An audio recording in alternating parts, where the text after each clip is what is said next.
Welcome to the Man in the Middle. I am your host, Bill West. It is a really rainy Tuesday afternoon here in Southern California. What better time to make a video? I'm sorry, it's been almost 2 weeks since my last video. I apologize for that. Let me fix that. I'm a little crooked. There we go. Today we're going to be looking at Battletech, one of my favorite topics. First is the newest book, the Damocles Sanction. This is by Michael J. Ciaravella. To reforge a nation. The once mighty Federated Suns has been weakened by years of conflicts on both sides of its border. Its proud capital, New Avalon, has been held by its mortal enemies, the Draconis Combine, for years, forcing First Prince Julian Davian to rule his fractious nation on the run. But at long last, the time to liberate New Avalon from the dragon is at hand. Despite very different opinions as to how they retake the Davian family's seat of power, Julian and his prince companion, Field Marshal Eric Sandoval, must work together to free the planet, the first step to rebuilding their proud nation. Yet liberating New Avalon is only the first step. While the first prince attempts to hold marches together, pardon me,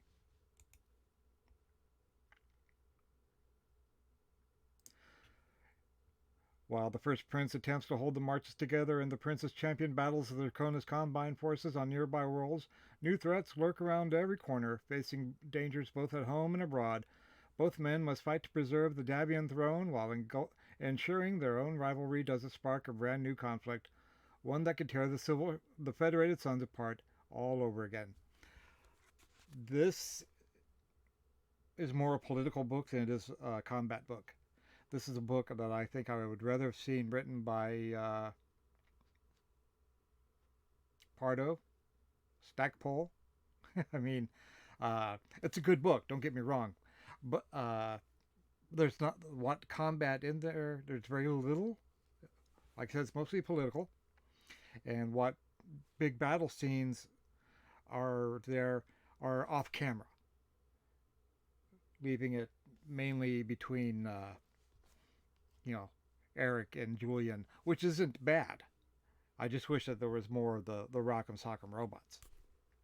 Good book. I enjoyed it. It took me a day and a half to finish it, so I got my money's worth.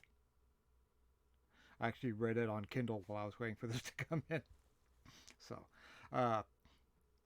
it's I enjoyed it. I'm not. Don't get me wrong. This was a very good. It's a good book, but it's just I buy Battletech for Rock'em Sock'em robots. I buy Star Wars for the Empire, and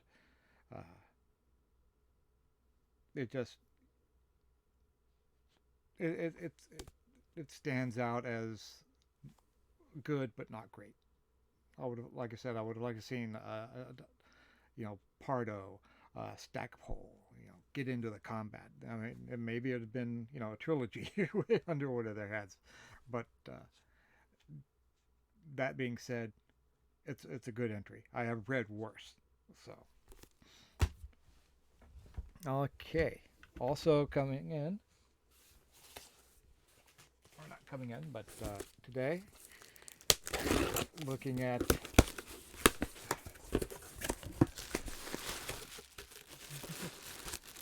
from Miniature Market, we have the Inner Sphere Fire Lance,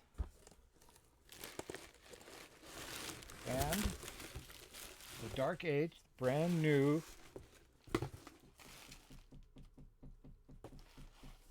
dog's knocking at the door.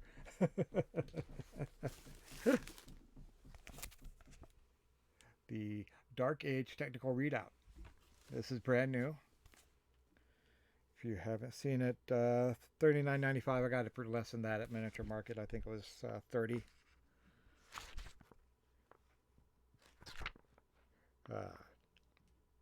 Looks like some of this is, probably from other technical manuals or technical readouts. I haven't seen that one before, the Ursa. The Crimson Hawk I've seen, I've seen the Crimson Hawk before. I don't know what technical manual that's out of, but I have seen it. Anubis.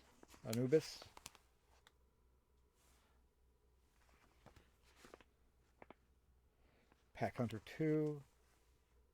Really nice designs. The blade. I hadn't seen that one before. It looks very cool. But of course, this takes place during the Dark Age, after the Jihad. 3075, 3085, and 3145, 3150. So, if you don't have those, I mean, it's a good book to pick up. I don't have any of those. I don't think I have 30. I might have to take a look. I might have 3075 somewhere, but I don't think I had 3085, 3150, or any of the other ones. Yeah, I didn't have the Poseidon, the Xanthos. Yeah, I've seen the Jupiter. Some really nice. If you haven't, the Orochi, I like that. Sorry, I'm going through. Some really good mechs in there. Good reference if you play Dark Age or if you're just interested more in the Dark Age. This I've been waiting on.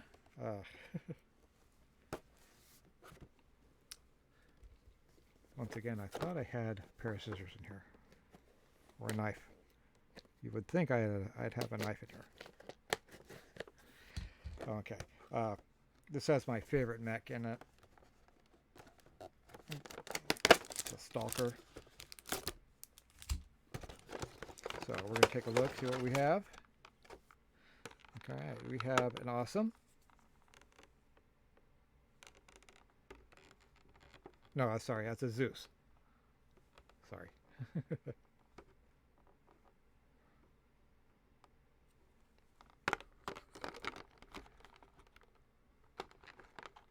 Trebuchet.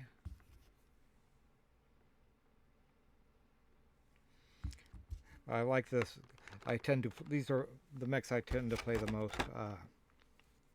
A longbow. I prefer, sitting off at a distance and pelting people with many, many missiles. And my favorite mech is the Stalker. I don't know if you can see that.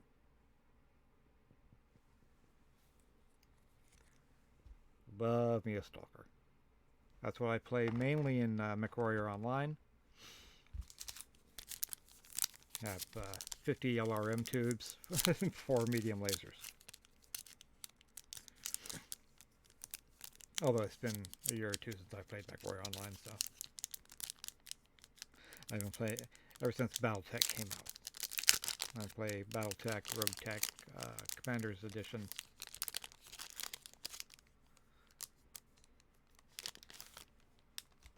All right, the cards are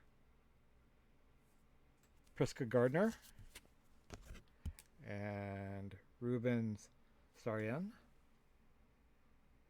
on the Zeus, Rahel Moreno and Lady Barrett on the Trebuchet,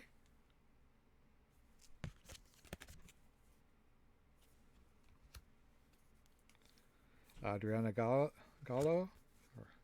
and J. Elliott Jameson on the Stalker, Titus Daniels and Chica Marin on the Longbow. And then, of course, we have a 5M and a 3F on the Stalker, depending on how you want to play it. And then the Trebuchet, I have 7M and a 5N.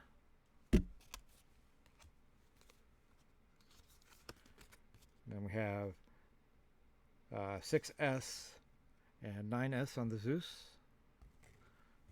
I remember MechWarrior came out and they put those big old cooling fins on the Zeus.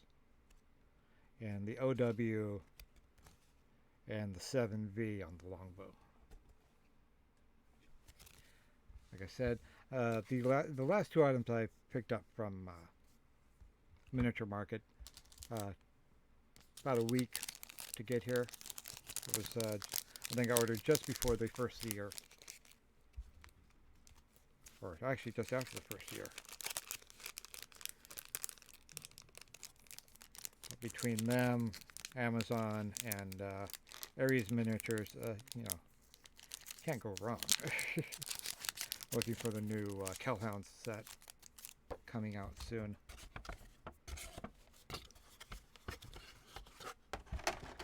Alright.